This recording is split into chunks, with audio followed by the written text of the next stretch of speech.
जी, ये तो स्वागत ही कदम है कि चलो जम्मू से जो है अब हवाई सफ़र कर सीधा माँ वैष्णो देवी के दर्शन करेंगे। लेकिन आपको लगता है कि अगर सभी लोगों के लिए ये आसान रास्ता हो गया, तो फिर कटरा जाकर पैदल जाने वाला वो चीज़ें रह जाएँगी, बहुत सारी चीज़ें ऐसी रह जाएँगी। क्या लगता है कि लिमिटेड लोगों के लिए ये स्लॉट्स खोलने चाहिए? देखिए, पहले कल से 9 अप्रैल से पावन नवरात्रे शुरू हो रहे हैं। तमाम आपके व्यूवर्स को, देश की जनता को, सनातनी धर्म से जुड़े लोगों को हार्दिक शुभकामनाएँ और बधाई। देखिए, ये हर बार है कि जब नवरात्रे आते हैं, श्री माता वैष्णो देवी श्राइन बोर्ड की तरफ श्रद्धालुओं की भारी भीड़ आती है। और मैं सराहना भी करूँगा कि श्री माता वैष्णो देवी श्राइन बोर्ड सुविधाओं की बौछार भी करता है अपने श्रद्धालुओं पर। हिमकोटि तक जाएगी, जो माता वैष्णो देवी दरबार के बिल्कुल करीब है, यानी 1 किलोमीटर का वहाँ से डिस्टेंस है। हमने इसका स्वागत भी करते हैं, मगर इसके साथ साथ हमारी मांग है कि इसको सीमित रखा जाना चाहिए। देखिए, सुविधाओं की दौड़ में यात्रा का स्वरूप ना तार तार करें, यही हमारी मांग है। हाल ही के अंदर आपने देखा था जब जम्मू से कटरा तक रेल मार्ग का विस्तार किया गया, जम्मू से सड़क मार्ग का विस्तार किया गया, फ्लाईओवर बना दिए गए। उस समय भी हम जो है लगातार मांग करते रहे कि माता वैष्णो देवी यात्रा को उस समय भी आधा अधूरा बना दिया गया, और आज वो लोग आधी अधूरी यात्रा ही कर रहे हैं। अब माँ वैष्णो देवी जी के दर्शन करने अगर आप जा रहे हैं, तो आप जम्मू से सीधा हेलीकॉप्टर द्वारा माँ वैष्णो देवी जी के दर्शन करने पहुंच सकते हैं। जी हाँ, कल माता रानी के पावन नवरात्रे शुरू हो रहे हैं और इसको लेकर कुछ देर बाद प्रेस वार्ता भी जो है वो यहाँ पर होने वाली है। मनीष जी हमारे साथ हैं, खुलकर बात करेंगे कि आखिरकार इस कदम को स्वागतीय तो मानते हैं, लेकिन इसके साथ साथ किन चीज़ों का ख्याल जो है वो रखना ज़रूरी है, उस पे खुल के चर्चा करेंगे। मनीष जी, ये तो स्वागतीय कदम है कि चलो जम्मू से जो है अब हवाई सफ़र कर सीधा माँ वैष्णो देवी के दर्शन करेंगे। लेकिन आपको लगता है कि अगर सभी लोगों के लिए ये आसान रास्ता हो गया, तो फिर कटरा जाकर पैदल जाने वाला वो चीज़ें रह जाएँगी, बहुत सारी चीज़ें ऐसी रह जाएँगी। क्या लगता है कि लिमिटेड लोगों के लिए ये स्लॉट्स खोलने चाहिए? देखिए, पहले कल से 9 अप्रैल से पावन नवरात्रे शुरू हो रहे हैं। तमाम आपके व्यूवर्स को, देश की जनता को, सनातनी धर्म से जुड़े लोगों को हार्दिक शुभकामनाएँ और बधाई। देखिए, ये हर बार है कि जब नवरात्रे आते हैं, श्री माता वैष्णो देवी श्राइन बोर्ड की तरफ श्रद्धालुओं की भारी भीड़ आती है। और मैं सराहना भी करूँगा कि श्री माता वैष्णो देवी श्राइन बोर्ड सुविधाओं की बौछार भी करता है अपने श्रद्धालुओं पर, और पूरा ध्यान रखता है कि श्रद्धालुओं को हर तरह की सुविधा मिले। हाल ही के अंदर आपने देखा है कि वहाँ पर भीड़ से बचने के लिए स्काई वॉक का निर्माण किया गया, यात्रियों के विश्राम की जगह कम थी, दुर्गा भवन वहाँ पर बनाया गया। और अभी मैं हाल ही के अंदर एक परियोजना को हरी झंडी दी गई है कि स्वास्थ्य का ध्यान रखते हुए, ताकि जो आने वाले श्रद्धालु हैं अपनी स्वास्थ्य का ध्यान रख सकें, उसकी जाँच कर सकें, स्वास्थ्य ATM परियोजनाओं को हरी झंडी दी गई। इसके साथ साथ कल से यानी 9 अप्रैल से जब शुभ नवरात्रा है, पहला कल पावन नवरात्रा है, उस पर जो है एक घोषणा की गई थी श्री माता वैष्णो देवी श्राइन बोर्ड की तरफ से कि जम्मू से पंछी हेली सेवा शुरू की जाएगी, जो सीधा जम्मू से हिमकोटि तक जाएगी, जो माता वैष्णो देवी दरबार के बिल्कुल करीब है, यानी 1 किलोमीटर का वहाँ से डिस्टेंस है।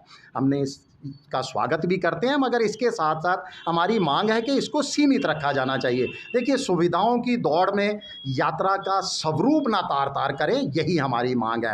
हाल ही के अंदर आपने देखा था जब जम्मू से कटरा तक रेल मार्ग का विस्तार किया गया, जम्मू से सड़क मार्ग का विस्तार किया गया, फ्लाईओवर बना दिए गए। उस समय भी हम जो है लगातार मांग करते रहे कि माता वैष्णो देवी यात्रा को उस समय भी आधा अधूरा बना दिया गया, और आज वो लोग आधी अधूरी यात्रा ही कर रहे हैं। आधी अधूरी का मैं विस्तार बता देता हूँ आपको विस्तार से किस तरह से। आधी अधूरी का से मेरा अभिप्राय है कि अगर आप श्री माता वैष्णो देवी की कथाएं के अनुसार यात्रा देखेंगे या पौराणिक स्वरूप को कहीं पर देखेंगे, तो माता वैष्णो देवी की यात्रा का पहला दर्शन कहा जाता है कौल कंडोली, यानी श्रद्धालुओं को पहले कौल कंडोली के दर्शन करने होते हैं, फिर देवा माई के दर्शन किए जाते हैं, फिर बाणगंगा, चरण पादुका, अर्धकुंवारी और भवन तक हम पहुँचते हैं, फिर भैरव बाबा के दर्शन करते हैं। ये पूरा स्वरूप है। तो कहीं ना कहीं जब रेल और सड़क मार्ग का विस्तार हुआ था, उस समय क्या हुआ था, पहला और दूसरा दर्शन को यात्रा मार्ग से अलग कर दिया गया। आज बहुत कम श्रद्धालु होंगे, हमें आहत भी होता है कि बहुत कम श्रद्धालु होंगे जो इस स्वरूप को जानते हैं और इसके अनुसार माता वैष्णो देवी के दर्शन करते हैं। मनीष जी, एक सवाल यहाँ पर एक खड़ा होता है, जिस तरीके से जम्मू की बात करें या कश्मीर की बात करें, ई बसेस यहाँ पर चल रही हैं स्मार्ट सिटी के अंदर। 75 बसेस जो हैं वो शहर में चलती हैं, 25 आउटर में चलती हैं। क्या एडमिनिस्ट्रेशन इस बारे में भी सोच सकती थी कि कुछ बसेस जो हैं, जिस तरीके से आपने कहा पहला दर्शन कोल कंडोली, कुछ बसेस लगाई जाएं जो सभी दर्शन करवाते करवाते माँ वैष्णो देवी जी के कटरा तक पहुँचे, उसके बाद जो है पैदल यात्रा भी की जाए। एक तरीका ये भी रखा जा सकता था। देखिए, ये बिल्कुल बहुत सही सवाल है आपका, बिल्कुल आपने नब्ज को पकड़ा है जो मैं कहना चाहता हूँ। हमने पर्यटन विभाग को ये सुझाव भी दिए थे, काफ़ी देर हो गई, तो लगभग साल बीतने वाला है। हम लगातार ये मांग कर रहे थे कि आप प्रचार प्रसार तो कीजिए पौराणिक स्वरूप का, और बिल्कुल सुविधाएं दीजिए। यहाँ जम्मू रेलवे स्टेशन से बसेस शुरू कीजिए, ये 5 बसें 10 बसें दिन में लगाइए जो यात्री को जो है इस तरीके से लेके जाए। देखिए, जहाँ तक धार्मिक यात्रा के साथ साथ में एक और चीज़ बहुत इम्पॉर्टेंट है कि जम्मू की अर्थव्यवस्था की बात करें अगर जम्मू संभाग की, देखिए हमारे पास कश्मीर जैसा खुशनुमा ठंडा मौसम नहीं है, हमारे पास यहाँ जम्मू के लोगों के पास डल झील भी नहीं है, हमारे पास क्या है, श्री माता वैष्णो देवी का दरबार है जो विश्व प्रसिद्ध है और माँ का आशीर्वाद है। यानी कहने का तात्पर्य कि हमारी जो अर्थव्यवस्था है जम्मू संभाग के, अगर व्यापार की बात करें तो वो बहुत हद तक यहाँ पर धार्मिक पर्यटकों पर टिकी हुई है। बिल्कुल आपको जम्मू के मंदिरों का प्रचार करना चाहिए, माता वैष्णो देवी से जुड़े हुए जम्मू से जो यात्रा का स्वरूप है उसका प्रचार प्रसार कीजिए, उसकी बहाली की जो है मांग कीजिए। यही हमारी मुख्य मांग है कि जम्मू की अर्थव्यवस्था का विशेष तौर पर ध्यान रखिए और यात्रा के स्वरूप को ना बिगाड़ा जाए, ये हमारी मुख्य मांग है। देखिए, हमने स्वागत किया था कि हाल ही के अंदर श्री माता वैष्णो देवी श्राइन बोर्ड ने कटरा में जो है स्टेशन पर पंजीकरण सुविधाओं के निर्माण की बात की थी। हमारी मांग है कि जम्मू भी तो एक स्टेशन है, जम्मू भी एक बहुत बड़ा पड़ाव है, इसको नज़रअंदाज ना करें माता वैष्णो देवी आने वाले श्रद्धालुओं के लिए। उस पड़ाव पर भी तमाम सुविधाएं मुहैया करवाई जाएं। जम्मू रेलवे स्टेशन इतना बड़ा रेलवे स्टेशन है, एक भी पंजीकरण बूथ नहीं आपने दिया। जम्मू एयरपोर्ट पर पंजीकरण बूथ है यात्रा के लिए, मगर जम्मू रेलवे स्टेशन पर नहीं है। तो जम्मू को नज़रअंदाज ना करें, जम्मू एक पड़ाव है, जम्मू भी मंदिरों का शहर है। कटरा आने वाले हर श्रद्धालु अगर पिछले कुछ साल देखें तो वो जम्मू से होकर ही कटरा जाते थे, मगर कहीं ना कहीं विस्तार और सुविधाओं के कारण विकास की आड़ में जो है वो यात्रा का स्वरूप तार तार हो रहा है, उसको लेकर जो है हम आहत हो रहे हैं। मनीष जी, एक और अहम सवाल है, क्या आपकी कोई आने वाले दिनों में राहुल यादव जी जो कमिश्नर हैं जेएमसी के, साथ साथ सीईओ हैं जम्मू स्मार्ट सिटी के, क्या इनसे आने वाले दिनों में चर्चा होगी कि माँ वैष्णो देवी जी के दर्शन करने तो करोड़ों लोग जाते हैं देश भर से, यहाँ पर बाहू फोर्ट का भी टेम्पल है, साथ में आपने गंडोला बनाई है, साथ में आपके कई ऐसे मंदिर हैं जहाँ पर लोग दर्शन करने जाते हैं, तो क्या यहाँ पर भी कुछ ऐसी सुविधाएं दी जाएं कि जो यहाँ पर आएंगे बावे माथा टेकने के लिए उनको भी कहीं जाना ना पड़े, कुछ स्पेशल बसेस हो या कुछ ऐसा हो जिनका एक रूट मैप तैयार हो और वो सभी दर्शन करके यहाँ पर भी घूमें। बहुत बढ़िया सुझाव है आपका और प्रश्न भी बहुत बढ़िया, बिल्कुल इसके ऊपर हम काम करेंगे, ये मैं आपको आश्वासन देता हूँ और वादा करता हूँ कि आज से ही टीम हमारी जो है इसका जो है प्रचार प्रसार करने में और इन अधिकारियों से जो है संपर्क साधने में लग जाएगी। बहुत बढ़िया। देखिए, जम्मू भी मंदिरों का शहर है, बाबे वाले मंदिर के साथ साथ हाल ही के अंदर मुझे सौभाग्य प्राप्त हुआ एक आरती में जाने का। वो सूर्यपुत्री तवी नदी की जो है वो आरती थी, वो कहाँ होती थी,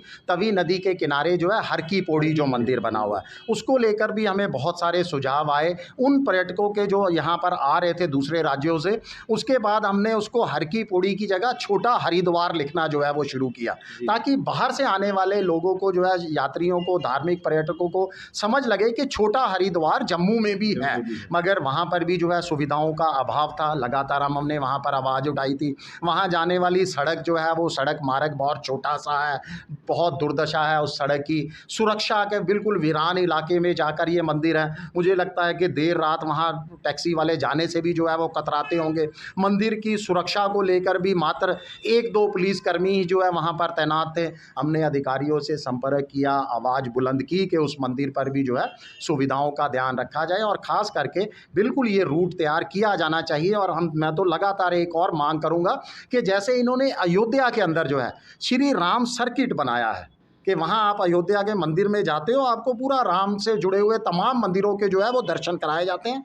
इसी तरह श्री माता वैष्णो देवी यात्रा सर्किट और जम्मू के मंदिरों का एक पूरा सर्किट, एक प्रॉपर जो है वो प्लान तैयार कर कर वहाँ पर जो है ये सुविधाएं दी जाएं, ताकि जो श्रद्धालु जो है वो जम्मू रेलवे स्टेशन पर, जम्मू बस अड्डे पर, जम्मू एयरपोर्ट उतरें और वहाँ पर उनको जो है वो सुविधाएं दी जाएं, बसेस लगाई जाएं। यही जो स्मार्ट सिटी के अंदर आपने बसेस लगाई हैं, जो जम्मू के मुख्य दर्शनों से करवाते करवाते वहाँ से पहला दर्शन, दूसरा दर्शन, कौल कंडोली, देवा माई होते हुए जो है तो श्रद्धालुओं को तमाम दर्शनों से जो है वो निहाल करें, और श्रद्धालुओं पर जो है हमारे देश पर, जम्मू कश्मीर पर जो है माँ वैष्णो देवी की अपार कृपा जो है वो बरसे। ज़्यादा सिर्फ एक सवाल पूछूंगा, बहुत प्रसिद्ध और बहुत प्राचीन रघुनाथ जी का मंदिर जब डेवलपमेंट होती है, डेवलपमेंट होने के लोगों को अच्छा भी काफ़ी लगता है, देखिए कितना अच्छा लग रहा है।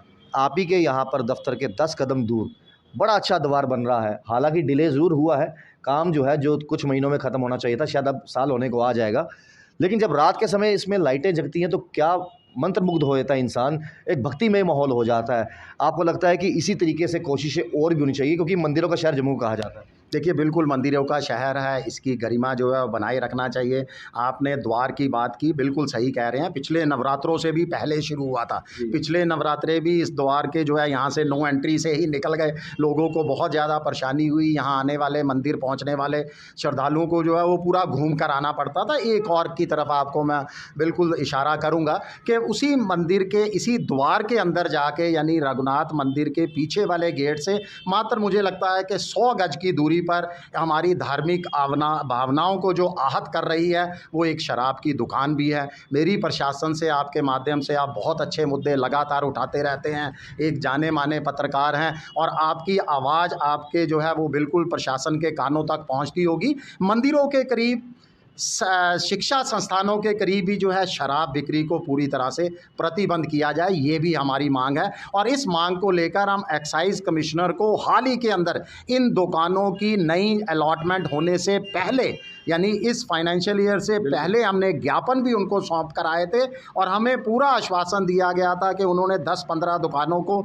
चिन्हित भी किया है जिनको जो है वो दोबारा अनुमति नहीं देंगे। मगर बहुत निराशा होती है कि यहाँ पर जो है मंदिरों के शहर के अंदर इतनी ज़्यादा शराब की दुकानें जो जगह जगह खोली गई हैं, और दूसरी तरफ हमारे अधिकारी, बड़े अधिकारी, माननीय उपराज्यपाल जी नशे को लेकर जो है हमेशा कहते हैं, युवाओं को संदेश देते हैं कि नशे से दूर रखा जाए। तो इन दुकानों पर भी जो है वो कार्रवाई की होनी जानी चाहिए, इन दुकानों को भी बंद किया जाना चाहिए। बहुत बहुत शुक्रिया। तो देखिए बिल्कुल सही कहा इन्होंने, आप जिस द्वार का मैं जिक्र कर रहा हूँ, कुछ ही महीनों में शायद ये पूरा बनकर तैयार हो जाएगा।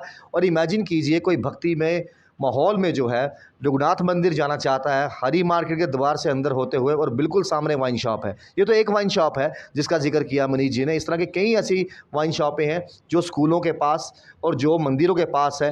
आपने देखा होगा कुछ दिनों पहले प्रदर्शन जो है इन्होंने किया था विक्रम चौक में भी, बिल्कुल मंदिर के साथ 2 दुकानें छोड़ के तीसरी दुकान वाइन शॉप की है।